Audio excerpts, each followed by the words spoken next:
What's happening, everybody? You're all very welcome to the weekly Armchair Sports Talk. This is the Talk of the League podcast. My name is Matt Smith, and I'm joined by channel owner Keane Franey. Keane, how are you, my friend? Football's back, isn't it? It's been great to have it back on the screen, but like if you're a United fan, I suppose last few days haven't been great. But look, glad to be back anyway.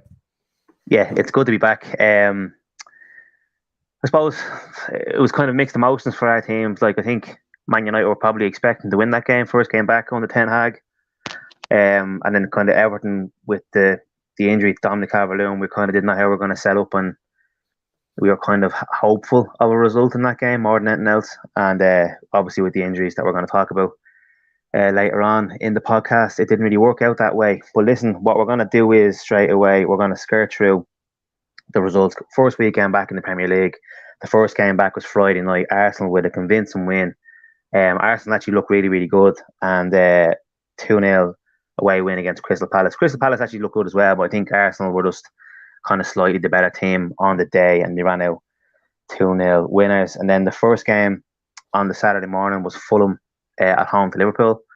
And Fulham really put it up to Liverpool, in fairness. I don't think Liverpool kind of expected Fulham to press so high, and they really put pressure on like Liverpool's backline. Van Dijk looked ropey. I don't know if you watched him, but he looked really, really ropey. And I don't know if it was kind of Mitrovic was putting it up to him, but he had a brilliant game as well.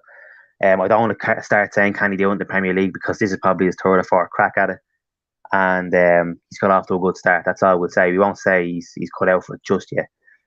But really, really decent result for Fulham. Probably an early setback for Liverpool, though.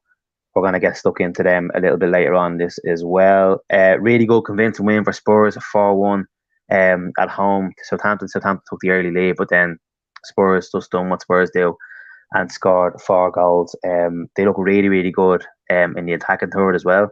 Richarlison, who made the summer move for 60 million, was suspended for that game after throwing a flare into the crowd for one of Everton's games last season.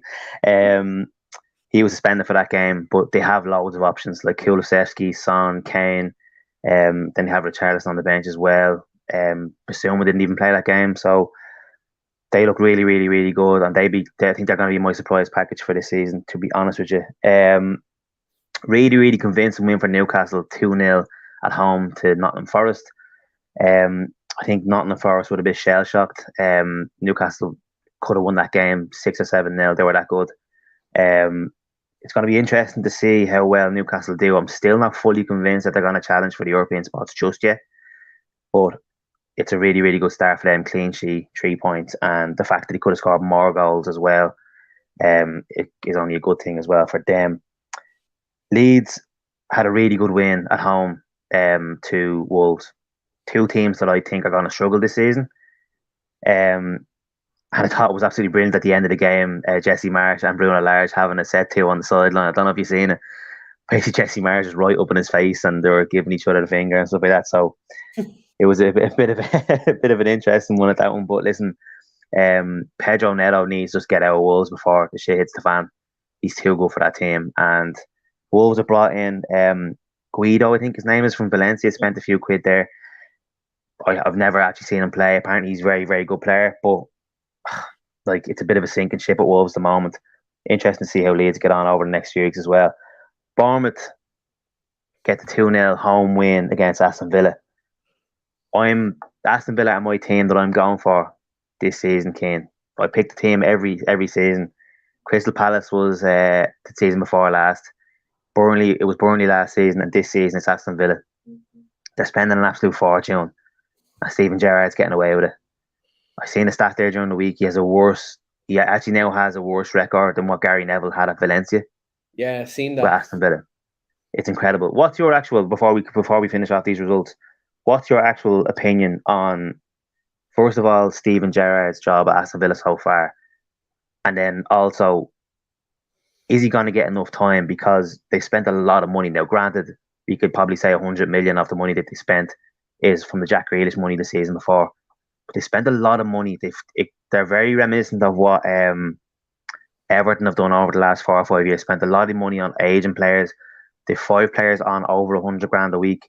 And for a team that finished like 12th or 13th last season, if they don't get towards European football this season, I think Steven Gerrard's going to be in trouble. What do you think? I actually had these, as mad as it sounds, I had Villa as a surprise package just because of what the money they've spent over the summer. And just going off Gerrard's reputation at Rangers, how compact defensively he had them. But yeah, I think if results don't go his way early on, I think Steven Gerrard could be in trouble. Just considering the fact Villa traditionally, like, are ruthless in terms of that, like, sacking managers. Like, we've seen Lambert there. We've seen other managers there, McLeish, managers like this. Dean Smith, yeah. They done well initially, but then they got sacked as soon as shit hit the fan. Now, obviously, they didn't spend the money that Gerrard's after spending. But when you actually think about it, that Grealish money's gone because they splashed out big last summer as well, on the likes of Ollie Watkins and Leon Bailey and players like that. And now they're just obviously spending their own money now at this point. So, like, if he can get the players playing well, then Gerrard could do well. But I did see that stat that essentially he has the same record as what Gary Neville did at Valencia. So, like, it's grim reading at the moment. But if you actually look at Lampard and Gerrard, I want to kind of make that comparison, because if you look at Lampard at Everton, he started off probably quite poorly to start when he tried to play out from the back, but then he realised, he changed it up with Everton. They're a bit more solid, and that's why they stayed up essentially. Like, I think Lampard's probably getting more of his Everton team in the last 6 months than what Gerrard is getting out of Villa at the moment. So, like, they've recruited well, there's no doubt about that, but can you get a tune out of them is another thing. And I think if you look at the way Lampard and Gerrard are both going in the Premier League right now, I think Lampard done very well to keep Everton up in the end, because it was very grim reading at a point last season, looked like the results weren't going their way and they were going to go down. But he done well to get them back, getting to stay up, and towards the end of the season, playing a bit better football as well, in that regard. But yeah, I think if Gerrard doesn't pick up results in the first couple of months of the season, by Christmas he could be looking at the sack, because again, like, Aston Villa are a ruthless club when it comes to that, and the fact there's money been spent, they will be expecting results. And, like, again, they have, like, American owners, and, like, the one thing about American owners is they expect results quickly after spending money. There's no kind of patience, in that respect. So, like, in that regard, I do see Gerrard struggling this season if he doesn't start picking up results in the next 5 to 6 weeks. Yeah. Just to make a slight comparison to Lampard and Gerrard as well, because listen, that's the comparison that's going to be, because the media have talked about those two like for the last 20 years probably. I think Lampard might get a little bit more slack for the simple reason that he came in a really, really bad time with Everton. He has literally been penny pinching in the January transfer window, when he had 4 days to bring in a couple of players. One of those being Dele Alli, who still is yet, the jury's out there, and Donny van de Beek last day on a loan as well. That didn't work out. Obviously, a bad injury in the middle of it. But the players that he's brought in, we'll leave all the players that he brought into later on. But I do think he's going to get a little bit more time, for the simple fact that we're working under financial restraints. Yeah, he's in serious issues there in terms of trying to get Deadwood out of there. So, but Gerrard is the one who's splashing the cash, and he needs to basically kick on. And there's a very interesting fixture this weekend that we're going to talk about later, is Aston Villa against Everton at Villa Park. So that's going to be a very, very interesting one as well. Get back into these fixtures, our results even. Then, obviously, that was the Bournemouth and Aston Villa game was on Saturday. Then we moved into Sunday's games. Saturday evening kickoff was Everton at home to Chelsea. As I said, I was over in Liverpool for this, couldn't get a ticket. But it was a very, very poor game of football. Chelsea are very, very boring the way they set up. They don't have an out-and-out striker. Raheem Sterling's come in, he gives them that bit of spark up front. But he kind of reminds me of like a kind of a better version of Pulisic. He doesn't really... There's not a lot of height up front or anything like that, and there's still not a lot of like massive pace. Everton coped quite well with Chelsea up front. There wasn't that many severe chances. I think Chelsea had 13 corners in the first half, and Everton dealt with every single one of them. Like, do you know, every game, like most Chelsea games and most like United games, I always do over 11.5 corners in a game, and half the time it doesn't come off. The one day for my bet builder, I don't do it, and I seen them at the corners in the first half. I was like, sake. I think there was 16 or 17 yeah. corners in the first half, and Everton dealt with all of them. But there was an issue, obviously, in after about 11 minutes. It was a bad back pass from Godfrey. Pickford tried to keep the ball in, even though it was 5 yards out. Godfrey tried to make amends for it and ended up making a tackle, which was a great tackle. But he's obviously broken his fibula in his leg, and it looks like he's going to be out until probably after the World Cup. That's the only good thing about that World Cup being right in the middle of the window, or sorry, right in the middle of the season this year, is he's not going to miss out on all those kind of busy December fixtures, January fixtures. He might come back in time for kind of the second part of the season. So that's probably the only positive out of that. And then obviously Yerry Mina, who's made out of biscuits, hurt his done his ankle ligaments running in a straight line in the second half. So um, the game was decided on a penalty goal. That was just a moment of madness from the Corre. So that's all we can really say about the game. It was a terrible game of football. There was 10 minutes added on in the first half. There was 8 minutes added on in the second half. Couldn't wait for the game to be over. Everton never looked like really scoring. Chelsea never looked like really scoring. Bad game of football. But listen, it's not the worst start. At least they're out of the way early on. And like I said, Aston Villa on this weekend try and make amends. Manchester United under the Ten Hag era. We won't go too much into this because I know we want to talk about it later on. Brighton 2, Manchester United 1. Brighton are a little bit of a bogey team for Manchester United. Yeah. Brighton played really, really well in this game. But for me, it was just exactly like watching Manchester United from last year. The exact same players, the exact same momentum, the exact same motivation. Nothing's changed. So we're going to chat about that a little bit later on. We get stuck into that. Finish off these fixtures. Leicester 2, Brentford 2. That was actually a decent game to watch as well. Good result for Brentford away from home for Leicester. I think Leicester are going to be in trouble this season. I could have done with watching that Sunday instead, to be fair. Yeah, it was actually a good game of football.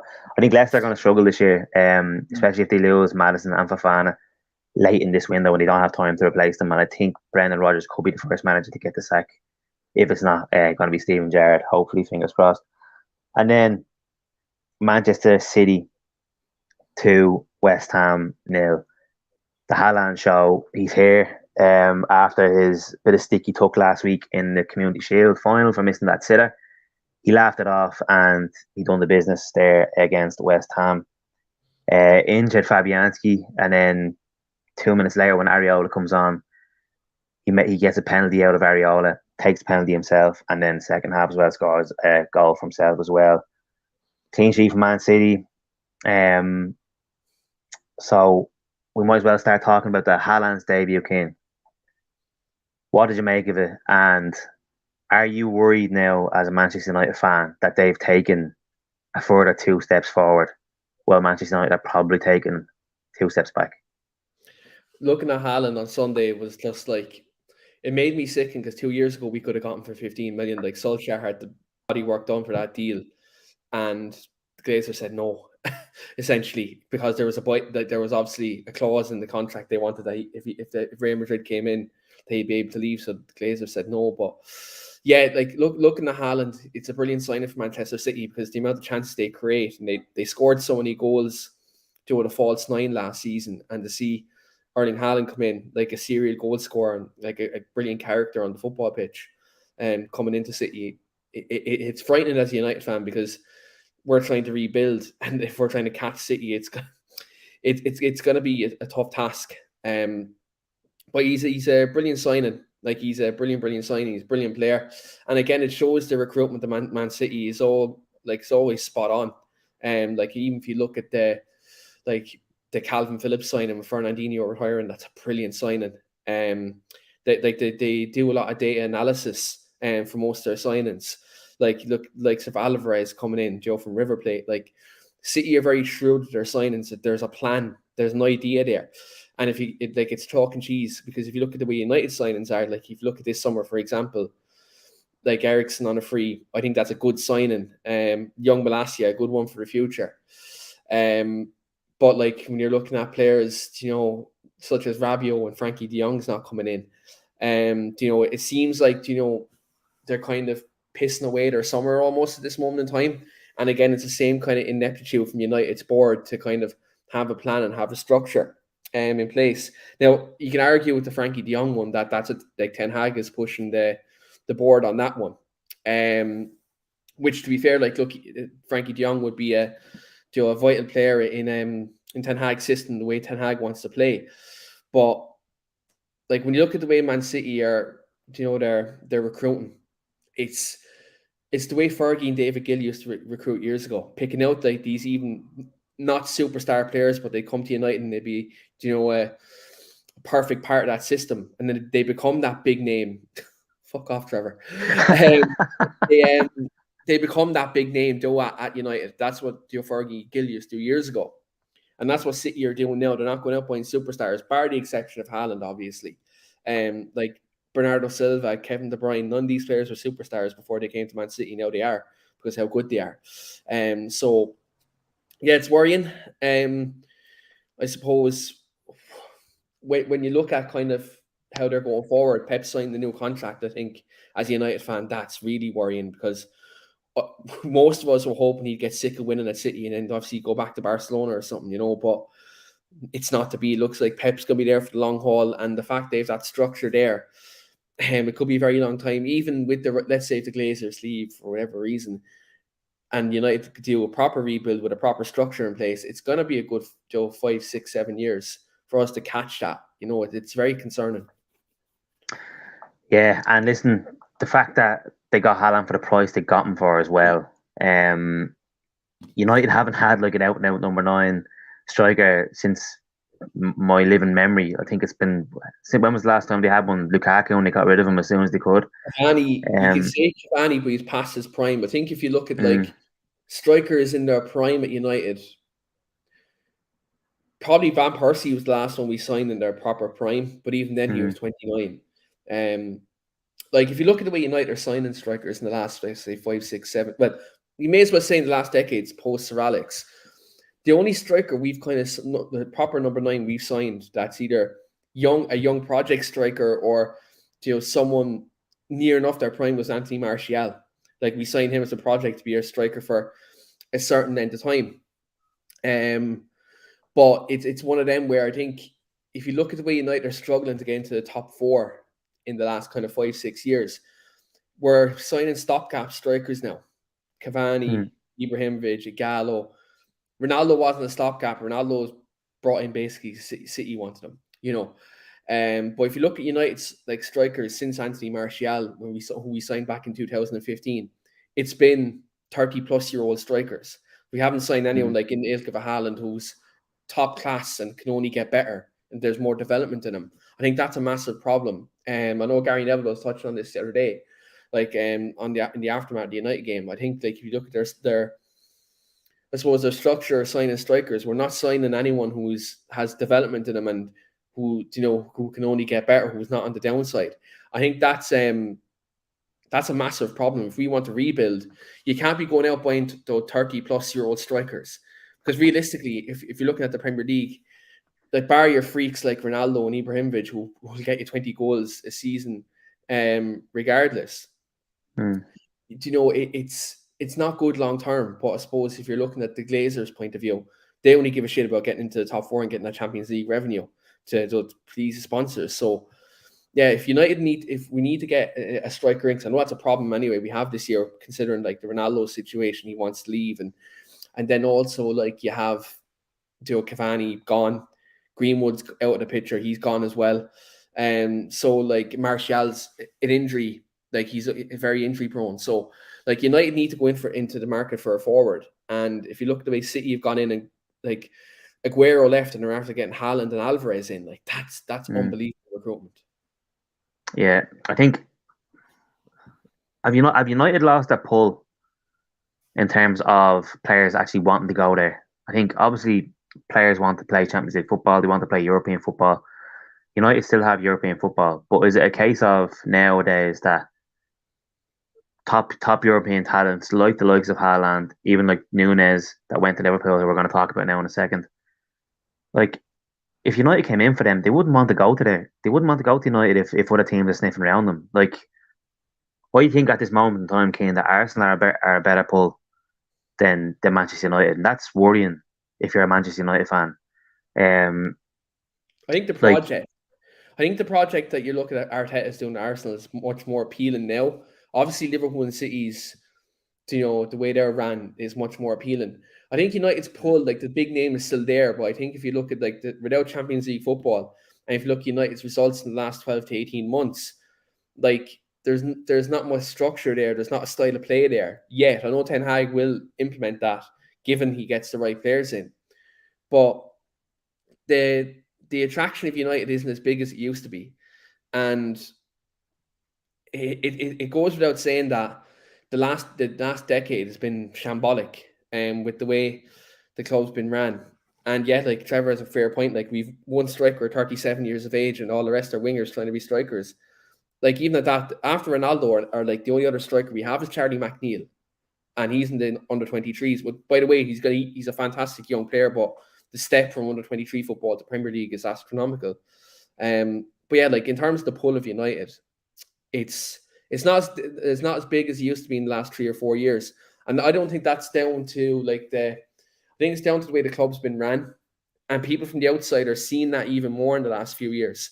In yeah, terms of like managers not being back to the full, and again that's down to the owners, and it's the owners' fault why United don't have the pull they used to have, and I think it's a shame. it's probably a case as well that other teams are just taking further steps forward as well. I Yeah, mean, like you say, like there was a project at Arsenal. They're probably nearly 4 years into their project, if you can take on the previous managers as well. Like, so they've recruited really well with Zinchenko and Jesus as yeah, well. They've done that's great business for them. I mean, if they really wanted to crack into the top four this season, they're doing the right things. And the only issue with that is that Spurs have strengthened as well. yeah. So the team that I can see dropping out of the top four is actually Chelsea. To be quite honest, because I don't see Chelsea actually improving unless they really spend money in the last 2 weeks, 3 weeks of this transfer window. One player on another team who I feel is just kicking on as well, although I think they do need to spend money in the midfield area, is Liverpool and Darwin Núñez. Darwin Núñez had a very, very good game in the Charity Shield 2 weeks ago. Came off the bench and had a great second half. And then when they were struggling against Fulham on the weekend, he came on, and in my opinion, he actually changed the game towards back in Liverpool's favour with a really, really high press on his own through the middle. Um, I'll be honest with you, I didn't know much about this fella apart from watching him on a Wednesday night or Tuesday night in Champions League games. I thought he was decent, but it was kind of the opinion I had of him was kind of he's one of those players, kind of remind me of kind of the Minamino signing from when Yeah. Liverpool signed Minamino, and it's like, is this going to work out? They're spending a lot of money on him, but you kind of have to trust Liverpool's scouting department because they rarely get it wrong. But early doors, he looks like a really, really good player. And Liverpool have brought him off the bench twice in what you can call competitive games, Charity Shield, first game of the season. I think he's going to have a really, really good season this season, and he's like you said, he's young as well. He's going to kick on for them. He could be their 20 plus goal striker apart from Mane and Salah. What do you make of his early? What do you make of him so far early on? And do you think he's going to have the impact that I think he will? He kind of reminds me of a young Eddie Cavani, when Cavani Yeah, was at Napoli. He yeah, kind of, exactly. Yeah, in terms of his movement and his strength, and shielding the ball, I think he reminds me a lot of Cavani. I think he can be a great flat track bully for Liverpool, something that they don't have. Obviously they've brilliant flair players in Jota, Joe Diaz, and Salah, but I think he gives them an extra dimension. Now, I think one thing he can definitely be started in some games, but I think Liverpool can, depending on the opponent, he'd be a brilliant impact sub, especially in the big games. he's an Uh, option. He's an option yeah, because Liverpool didn't have those options. Like they always had the only option that they had over the last kind of season or two was, do we start Jota or do we start Firmino? And it was yeah, always Mane on the left and it was always Salah on the right. Now they have Diaz there. They have Jota who's going to come back from injury. He was just signed a new long term contract. Then you have Darwin Núñez and Salah. They could actually potentially start resting Salah in those weaker games because they're probably going to be playing 60, 65 games this season again, probably. Yeah, and that's the thing. He gives them depth, and he also gives them that different option, and gives Liverpool a different dimension. Especially when you have, I know Trent Alexander-Arnold, what he lacks defensively. I think he's a brilliant offensive fullback. Same with Andy Robertson. And like if Liverpool are chasing a game, rather than trying to cut in all the time, which teams sometimes they defend narrow or defend with a 5, Liverpool can get caught that way, especially with creativity. Like the Champions League final reminds me of that so much when Madrid defended on the 18. Liverpool could do nothing. If they had a Nunes in that final, I think that could have been a lot different because the different dimensions of play that they could do. I think they could definitely utilize their fullbacks and get cross into him, and he'd be a great impact player. But it depends on the opposition. It gives Klopp a whole different lot of options. And like I'll be honest, I was guilty at the start of the transfer window calling him another Andy Carroll, just because the way he looked like and the type of striker he was. That's look, I'll be honest, that's what I'm hoping for. But in reality, I think Nunes will be a good signing. Now, 20 goals in all competitions, I think yes. I don't know if he'll be a serial goal scorer in the Premier League yet. And the reason I say that is like I think the different types of opposition will be able for him. Like the more physical teams will be able for him. Whereas like you might see him get the odd tap in here and there, and he uses physical prowess to be a nuisance in the box. But he's a game changer though, Keane. He's a game changer. Like if Liverpool were struggling against Fulham the other day, and they brought him on and he changed the game for them. And when Liverpool looked at their bench over the last few seasons, they had Origi to come on. Now listen, he was great for them, but they never really trusted him. Really, I don't think in the Premier League for some reason they never really brought him as a game changer in the Premier League. This fella can play on all fronts, in all the competitions. And one other player that I want to quickly mention before I move on to my team, Everton, unfortunately, is Harvey Elliot. He came on against Fulham and he was absolutely brilliant. There's a lot. Trevor made a point there that their starting 11 is very, very good, but their bench is weak overall. Probably agree with him in terms of their midfield options. But Harvey Elliott is a very, very good player, and I think he's going to kick on. He's going to get a lot more game time than we've seen. I think he was kind of halted on his game time last season because he picked up that leg injury. He broke his leg, and he was getting a good run of games before that happened. And I think he's going to come on leaps and bounds for them. And the young lad from Fulham they got last season, Carvalho, he looks like a very, very good player, but he looks a little bit too lightweight at the moment. He might get bullied, but he might get a little bit bullied, but he's like technical ability is outstanding. And I think with Carvalho, Matt, he's going to be utilised again as either a left winger or an attacking midfielder. Especially like one thing again I go back to is Liverpool were very kind of one-dimensional in their attack in terms of like they'd always bypass the midfield, use the fullbacks, and do pump it into the forwards. Carvalho gives them something different where, like, in a game where if they're not creating chances that way, that Carvalho can come on and he can come in as a third midfielder, kind of more as a number 10, and kind of drift around in them little pockets and give him that bit of creative edge. And like I do agree, I think he's a bit lightweight, but he's a very good technical footballer, like a Thiago, where like he can pick up balls in the spaces, he can knit it together. And again, he gives Liverpool that different dimension. Now, I do agree with their depth. I think their depth in midfield, if you're talking about at 6 and 8 at the moment, is a massive concern if you're a Liverpool fan. It's an aging kind of midfield, isn't it? I mean, you have Henderson. Thiago picked up an injury there. Apparently, he's out for 3 to 6 weeks. Hamstring injury. Fabinho, another year on as well. You've Naby Keita there as well, who's youngish, but he's injury prone as well. Oxlade-Chamberlain injury prone. They need a midfielder, like, and maybe even James. They're bringing James Milner on as well for the last half an hour of games. Now, the only thing that I think is going to help Liverpool, if they don't bring somebody in the transfer windows midfield, is that 5-sub rule. When players are getting a little bit outpaced in the midfield, they can bring on like Harvey Elliott, they can bring on Carvalho, change it around a little bit, like bring on Naby Keita for the last 10 minutes. I think that's going to help the bigger teams as well. But yeah, so far so good in terms of the Premier League start for the likes of Man City, Arsenal, Spurs had a good start to the season as well. Stop-start season for the likes of Liverpool, Manchester United, and my club Everton, who we're going to have a quick chat about now. I suppose we'll touch on Everton from kind of towards the end of last season when they got that 3-2 win against Crystal Palace. We were literally 45 minutes away from relegation, in my opinion. If we didn't get a result in that Palace game, I didn't see us getting anything in the Arsenal game if something depended on it. So we were literally probably 45 minutes away from getting relegated. Dominic Calvert-Lewin with the winning goal. I think he only played 6 or 7 games last season. We missed him a lot, but sure enough, he gets injured 6 days before the start of the season as well.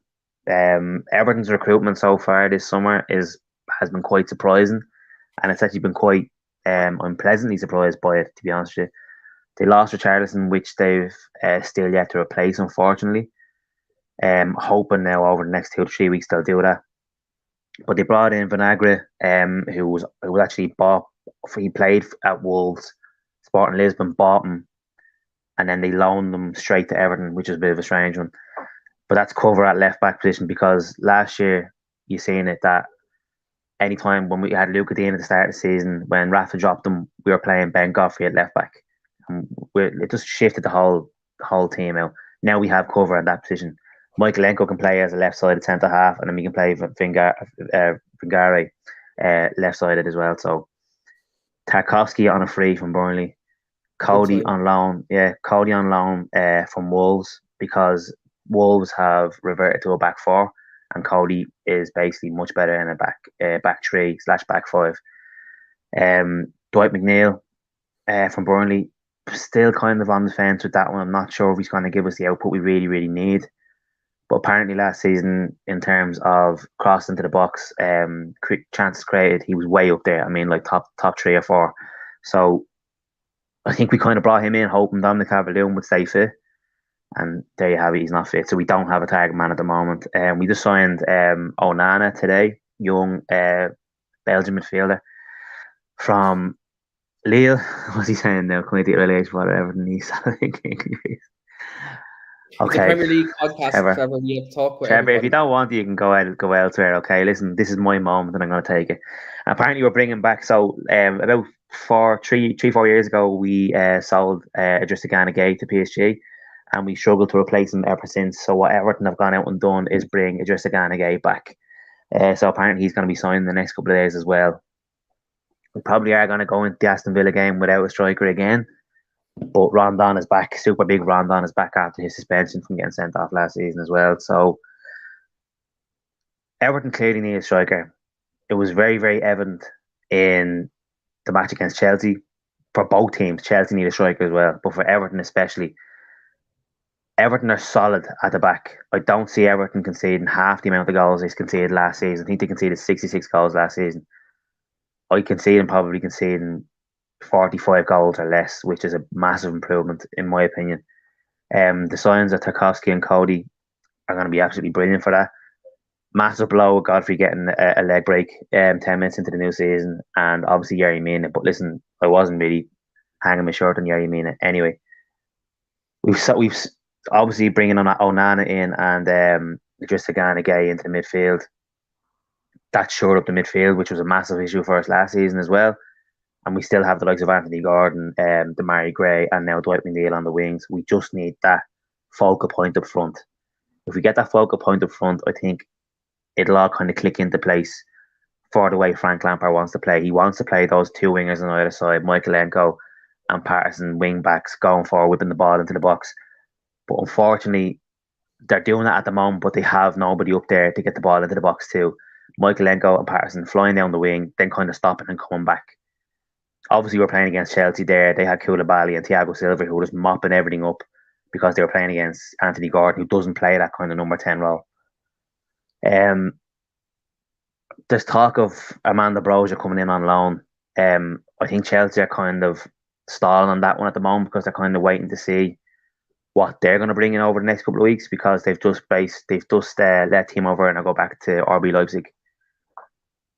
I don't know what way this is going to go. We need to get somebody in. Over the last half an hour, just before we started this stream, Everton apparently have been linked with the young Coventry striker. I can't remember his name, but he's a young Swedish striker. He scored 17 goals for Coventry last season in the Championship, and he scored on the opening day of the season last week as well for Coventry.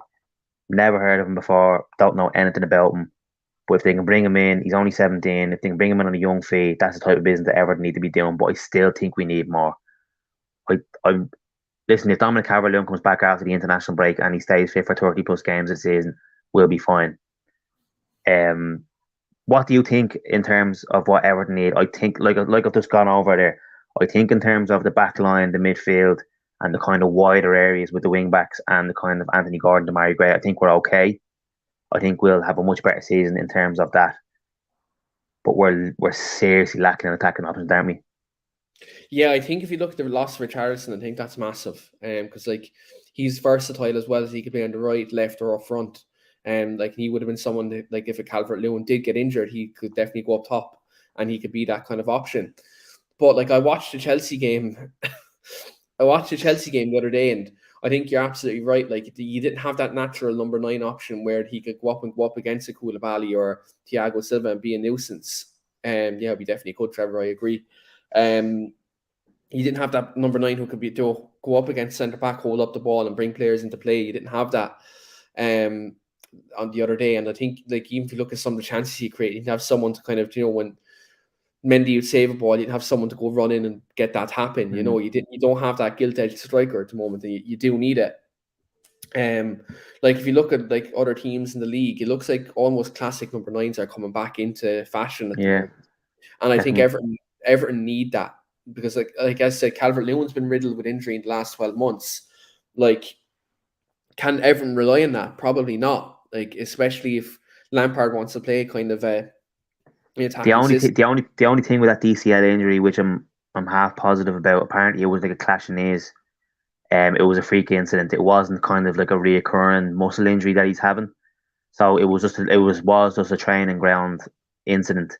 So that's the only good thing about that it wasn't a reoccurring of the quad injury or the calf injury he had last season. That's the only positive about that.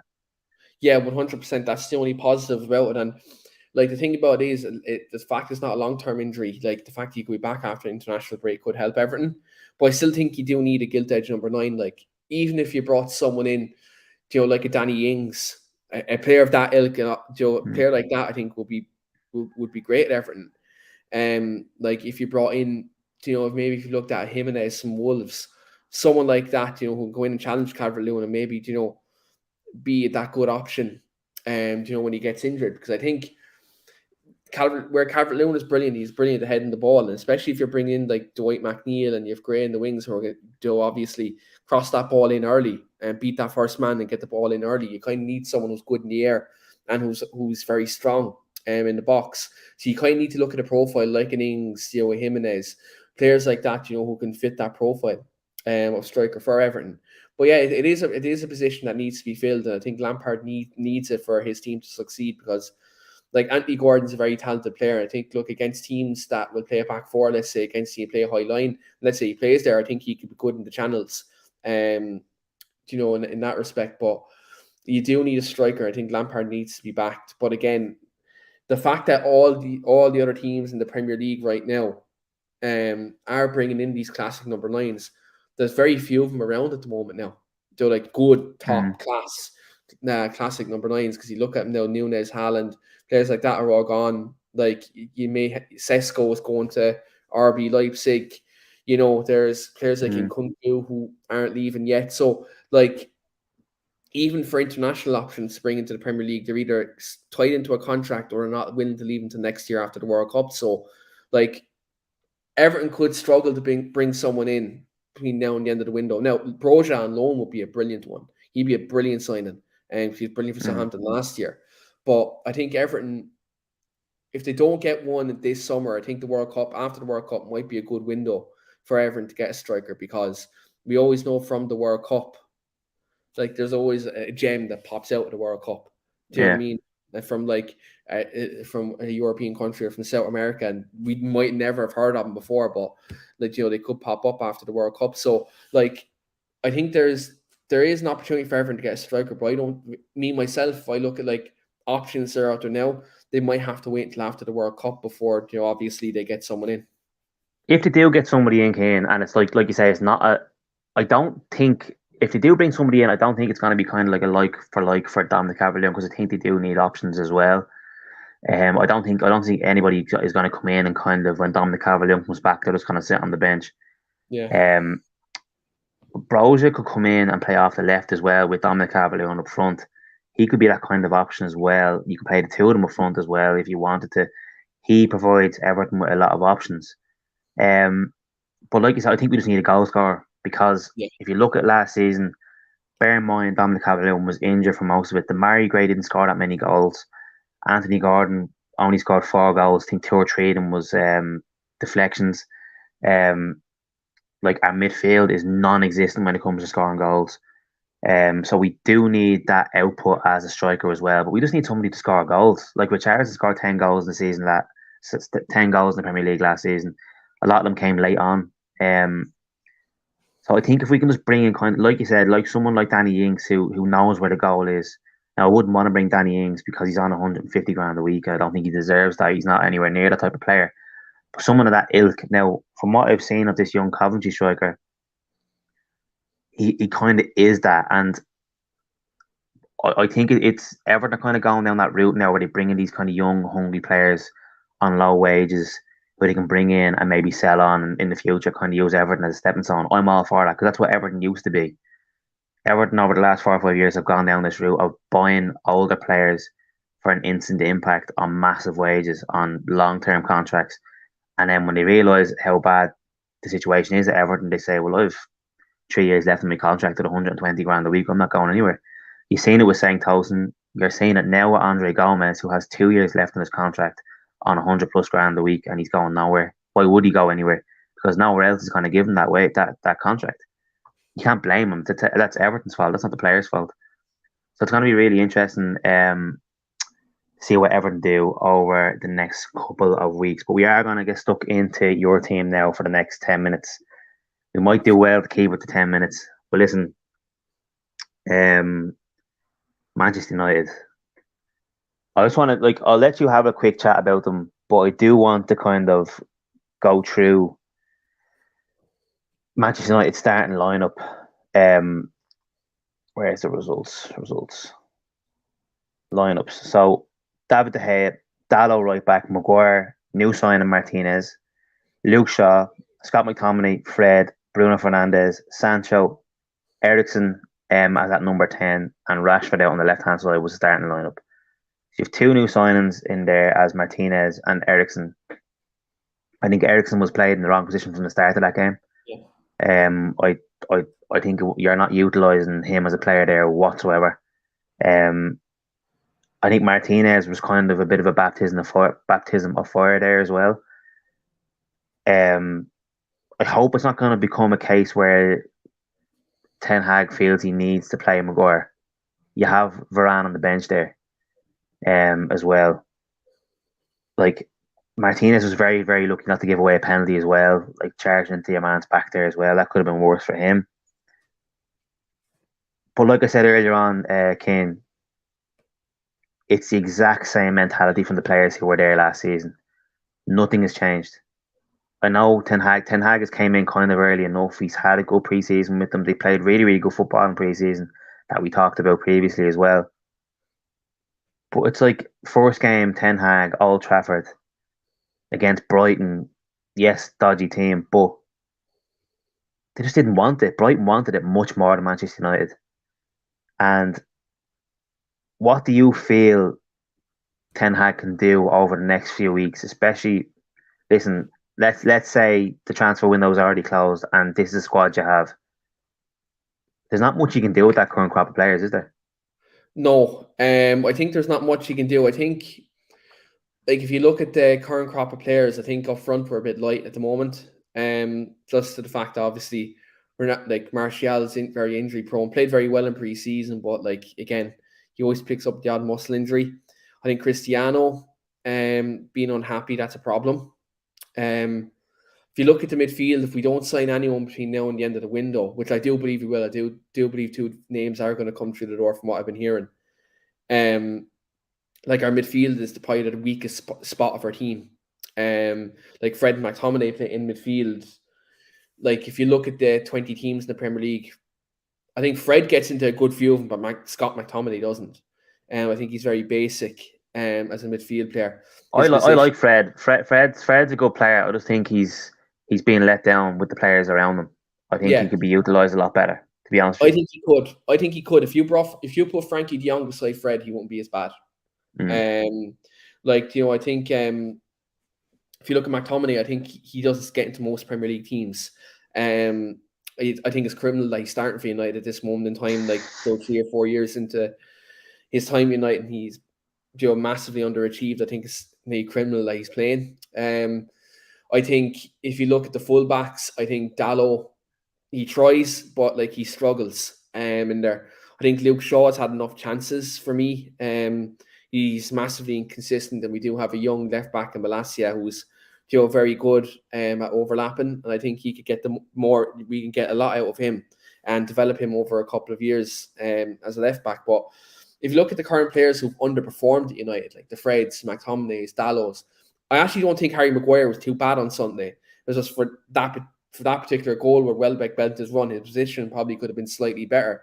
But Harry Maguire wasn't one of our worst players on the weekend. Fred McTominay and Dalot and Shaw were probably our worst players. But like I think there's a lot of players there who've not outstayed their welcome, because like there's some players there who try, but they're just not good enough. Like Fred and McTominay, the one thing I will never fault them for is their effort, because they do make effort and they do put in 100% every game, but they're just not good enough at this moment in time. And I think United's midfield has needed serious surgery. Even when we had Pogba, Matic, and Herrera there, we were still crying out for better midfielders to get to that next level. Well, we've lost all them midfielders now, and we have Fred and McTominay there. So, like, I think if United need to build their spine, but again, the thing about it is we've barely any time left in the window. This should have been addressed 6 months ago, because we knew Solskjaer was being sacked, and like we knew Erik ten Hag was coming in, and we knew he had a particular style of play, and he had his own targets. But like I think it's criminal that it's like getting a gourmet chef into the kitchen and come into the restaurant. You're hiring a big, deadly head chef. Gordon Ramsay comes into the kitchen, and you expect him to present a gourmet meal with bread and butter. Like, do you know what I mean? Like that's literally what Ten Hag is working with at the minute. Like if you want Ten Hag's total football style, Ajax style football, you can't have Fred and McTominay in midfield. It's simple as that. You simply can't. They can't retain possession, and when teams press them in that second phase, they lose the ball, and they're not reactive enough to get it back. And then you have the fullbacks as well, who aren't competent on the ball and positionally very poor, to help adapt to that style. So, like, I think Erik ten Hag just needs a massive overhaul in midfield. I think if they got the right midfielders in, we could probably get away with playing Ronaldo up top this season. Like we could get away with it for the most part. If we had two midfielders in there who could help retain possession, break up play and have United, keeping the tempo up and sustain the attacks, then you could make do with Martial and Ronaldo for the full season, then get a new young striker in next summer. But until United get the right midfielders in, and by the way, get the right goalkeeper in as well, because I think David De Gea in this system is going to be a huge problem this season, where he's a brilliant shot stopper, his distribution is very poor. And I've been saying this for the last 12 months here in this podcast, on my own United podcast, on Talk the Devils as well. I think David De Gea has given us brilliant service to the football club, and he's been a fantastic leader within the dressing room, and like he's a brilliant shot stopper. But in this day and age, there's a lot more to the goalkeeper role. You need to be commanding, coming for crosses. Your distribution needs to be good. And the Gordon Ramsay. I was actually watching Gordon Ramsay before I actually came on this podcast. That's what popped into my head. But yeah, like I think Ten Hag just needs competent footballers in this system. But as long as he has these players who have no backbone in the team, he's at nothing. Because like as soon as we went 1-0 down, we panicked and we conceded the second. Like, they're them same players, that same mentality is still in there. Like, Leopards don't change their spots, and I think you look at some of these players, they're just simply not good enough. And I'm not going to go off slagging them, and like you see people on podcasts and certain other YouTube channels, they go out and slag off these, like they proper slag them off. I'm just going to simply say, like, there's some of them there who have a good attitude, but they're not good enough. Simple as that. That's been Keane. That's been the issue for 2-3 seasons. Yeah. Do you know what I mean? Like McTominay's been getting a game in midfield for the last 2 or 3 seasons. Do you know what I mean? So even if you bring in, I think what United if United brought in Frankie de Jong, right, the squad depth still isn't there.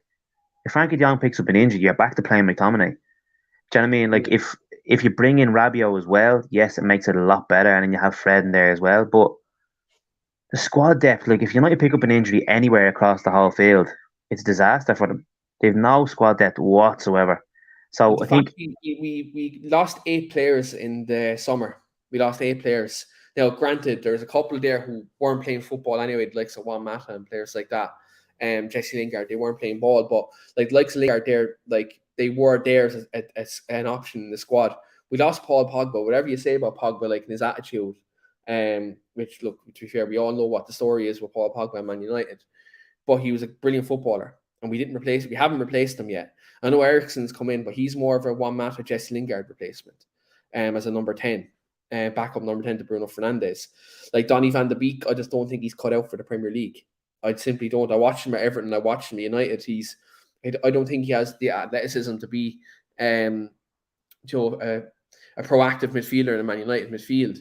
So that's why we're kind of stuck playing Fred and McTominay in there. I think that's where we do need to recruit at least 2 midfielders this summer.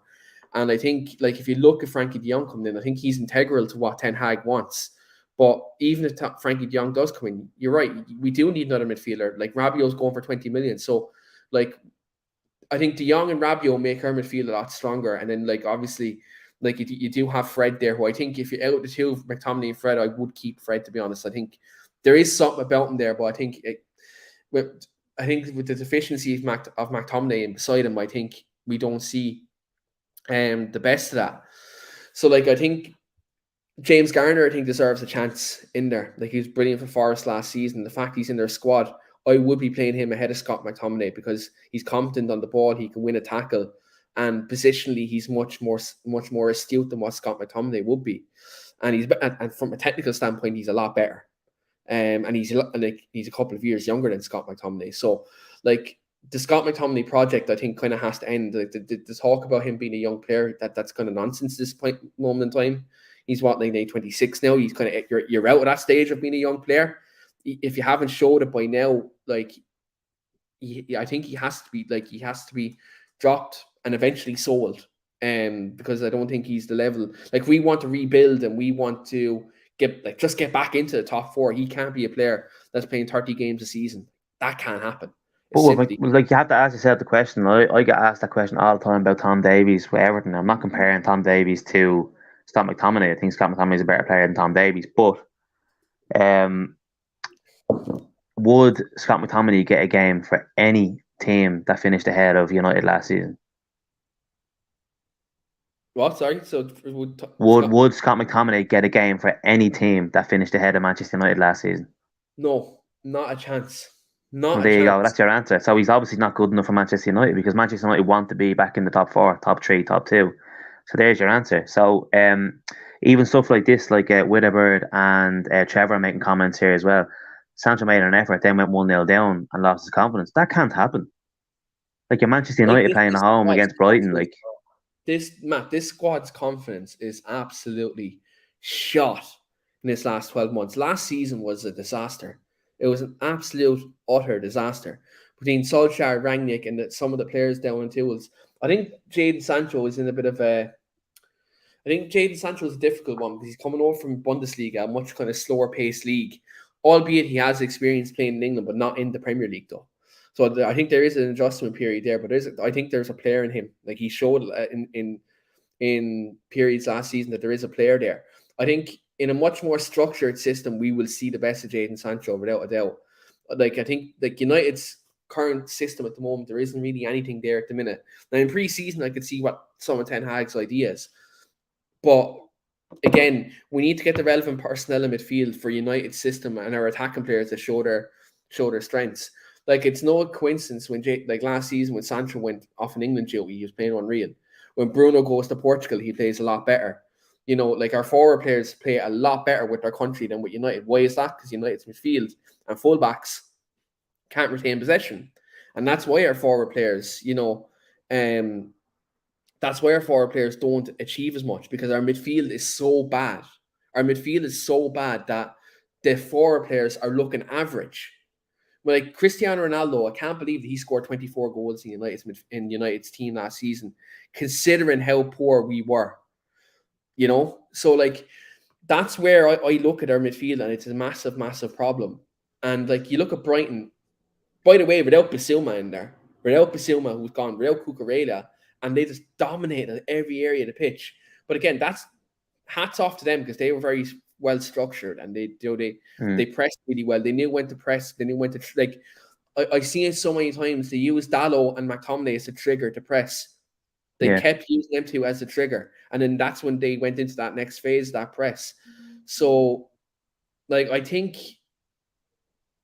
United need to buy new midfielders, and if we don't like get at least two midfielders in, we're in massive, massive trouble. Not only for top four, because top four I think is going to be really hard, even if we recruit them anyway this season. Because, like, I think if Chelsea are recruiting mad, like Arsenal are playing very well, though. Like I haven't got a chance to talk about them, but like I think even if they get one or two more players, and I think they could be really serious under Mikel Arteta. But United's rebuild is going to take a couple of seasons to get better, even with the right recruitment.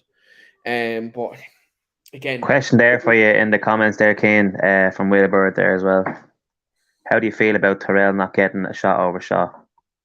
I think Ten Hag for his first game probably wanted to go with the experience option in Luke Shaw for the first game. But I don't think it'll be long before Malacia gets into the team. I think by October he'll be our starting left back. Yeah, I actually agree with you. Now, little breaking news there. Manchester United are interested in signing PSV Eindhoven winger Cody Gakpo. Just came up on Sky Sports News there in the last 3 minutes. I heard he's a good player. I heard he's a good player, but again, it's a winger. It's not a striker. And again, that shows ineptitude of where United's recruitment actually is. We need a number 9. What we doing? We're signing the winger who can probably play up front. They're not a natural number 9. Like Trevor coming in, I think we're past 10 minutes in about talking about United, so can we please just move on? We'll move on because I'll get worked up. I get worked up talking about this. It's the same conversation having every single season. And I was having these conversations even before I was doing podcasts. So, like, I think by the end of this season, I'm probably going to end up going fucking grey. Honest to God. Like me. Trust me, you'll be all right. Listen, right, so we're going towards the end of the podcast now. So we're going to finish it off with the upcoming fixtures for this weekend. It's going to be game week 2. First game is on Saturday, and it's the Lampard-Gerrard derby. So Aston Villa at home to Everton. 12:30 kick-off on Saturday. Kind of looking forward to it after the signings we've brought in. Would like an attacking player in before that game, but I don't think it's going to happen. But I do think if we do get Gana Gay in, and I don't know if Onana will start, but I can see him getting some game time, especially with the 5 subs rule that's come in. I think it's going to be a really, really good game. I'd love to get 3 points in that game because I just think it'll heap the pressure on Aston Villa. And it will really, really test the Aston Villa board's resolve after the amount of money they've spent. They didn't look great at all against Bournemouth. Now, I know Bournemouth away from home, first game of the season, Bournemouth back in the Premier League, it's always going to be a difficult game. But they didn't look great. The midfield looked overrun. The centre-backs didn't really cope with the 2 big lads that is it Mepham and Solanke up front for Bournemouth. They didn't cope with them at all. And these guys are supposed to be on big money. They actually dropped Mings as well. And I think they had started with Konza and Carlos. Yeah, so they struggled. And I just think they're lacking a bit of creativity, to be honest with you. Now, listen, they'll probably come out and beat Everton 4-0 on the weekend. No my luck maybe in here. But I'm kind of half looking forward because I think Everton have shored up the defence. And if Everton can find some form of attacking threat, I think Everton might come out on top in that game. But we'll fly through the rest of the fixtures, and then we might kind of gloss over some of the bigger fixtures in this. 3 o'clock games on Saturday. Arsenal against Leicester going to be a good game. Brighton against Newcastle is going to be a very interesting game, especially the way Brighton got those 3 points early on, and Newcastle got the 3 points early on as well. It's going to be an interesting game to look at. Manchester City against Bournemouth. I think Man City will probably win that game, even though Bournemouth had a good start. Bournemouth had a good start, but they didn't necessarily create anything. I think they just kind of frustrated Aston Villa, and then they kind of nicked off 2 goals. So I think Manchester City with Haaland at the helm there as well, and I think they're going to get an easy 3 points there. Southampton and Leeds, 2 teams that I think are going to struggle. I think if Leeds can get a win there against Southampton, I think Hasenhüttl is under serious stress at Southampton, because they were on a really, really bad run towards the end of last season, and it's continued on into this season. They don't look great going forward. The only real goal threat they have is Ward-Prowse, and apparently they're looking. Apparently, Che Adams is looking to get out as well, so it's not looking good at all for Southampton. Listen, if Leeds can get a win there, it's a great start for Leeds to be on 6 points after 2 games, and that's probably 1/10 of what the amount of points they got last season. So they've got to a great start there. Wolves against Fulham, going to be an interesting game as well. Could be a few goals in that as well. But let's see how well Fulham react after that great opening day result for them. Big one then, 5:30, Brentford at home to Manchester United. Keane might have a little bit of a chat about this after I finish off the fixtures as well. But I want to see how confident you are in that game as well. Then we'll move on to the Sunday fixtures. 2 games on Sunday. Nottingham Forest host West Ham. Let's see how Nottingham Forest bounce back after that disappointing result on the open day of the season. They've brought in 12, 13 new players. It's not usually when newly promoted teams do that, it doesn't work out well. And we're going to have to wait and see if Jesse Lingard just went there for the money, or can he actually do something for Nottingham Forest against one of his old sides. Final game then on the Sunday is a great game, Chelsea against Spurs. I think Chelsea are going to have to actually open up here and start playing a bit of football, because Spurs are going to batter them offensively, I think. So it's going to be interesting to see what Chelsea do there in that game as well. Then the Monday night football is a cracker of a game. Liverpool against Crystal Palace. Crystal Palace tend to be Liverpool's bogey team, so it's going to be interesting to see what Liverpool do there. Liverpool are going to want to bounce back after that disappointing result for them. They're going to want to basically get 3 points and put a few goals past Crystal Palace team as well. Let's go back over a couple of the games, Keane, before we finish up. I might as well give you the floor here on the Brentford Manchester United game. What do you think is going to happen there on Saturday evening? I think United want to bounce back. I think it's a game where we can win. I think 3 points are achievable. We've done that at the same time in sync. That's mad. But look, I think it's a game where we can bounce back. I think Eriksen going back to Brentford, I think he'll want to put in a good performance and prove why he was good enough to make the step up from Brentford to United, with no disrespect to Thomas Frank and the lads there. So I think United will win. I think it'll be 2-1. It won't be a great performance, because again, we still have the same personnel there that we did from last season. But I think we'll get a result. I think Ronaldo will start and score 2 goals. So you're looking for a Manchester United win in this game, because if you don't get, I think if even a draw will feel like a loss. Oh, it will. If we don't get 3 points here, it's we're already facing an uphill battle, because we have Liverpool after that next on the Monday Night Football. So like it's one of them where, like, not only like it's that tough game, but like, I don't know if you've seen social media today, Matt, but there's a mass protest happening that day, which is going to have massive implications. A lot of fans are planning on boycotting that game, which is the biggest game in English football. So United need some positivity going into that week. Obviously we need signings as well, but we need a lot of positivity going into that. So I think we do need to get the 3 points against Brentford. We need to get some points on the board this early. And I'll go with 2-1, because I think Brentford will score. I still think we had some vulnerabilities in the system defensively. But I do think Ronaldo, with him coming back in, I do think Cristiano Ronaldo come back in the team is a must on Saturday, and I think Ronaldo will have a point to prove in terms of that he can still do it in the Premier League. Yeah, I kind of agree with you. Like you say, it'll be very, very grim reading for Manchester United if they don't get a result here. Like, say for example, Brentford get the wins, get their first home game of the season as well.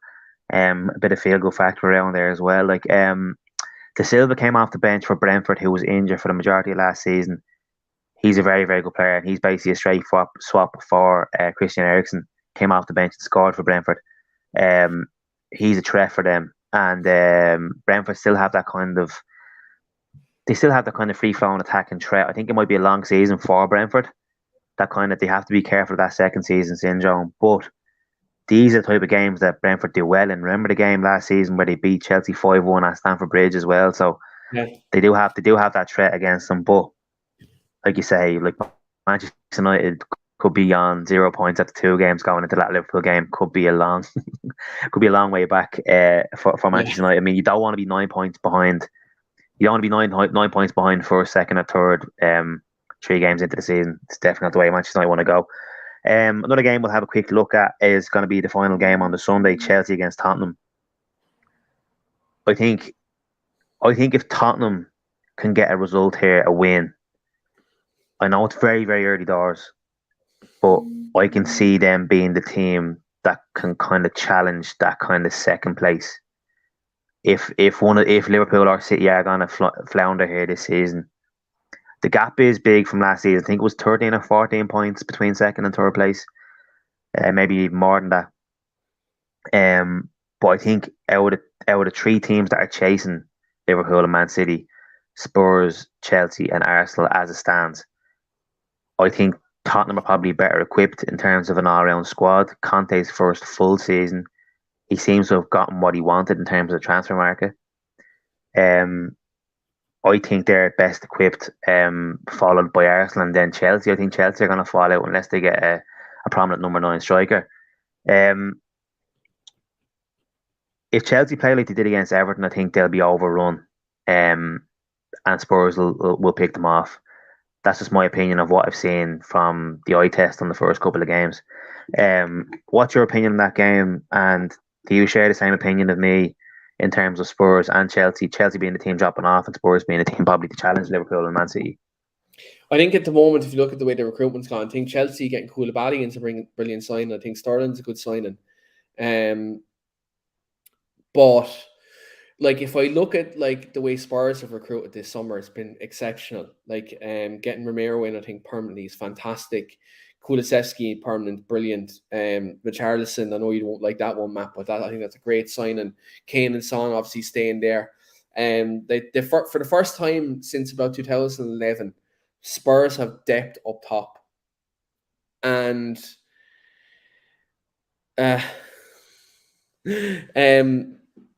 like I think Spurs up top have depth now where they didn't have it in the last decade.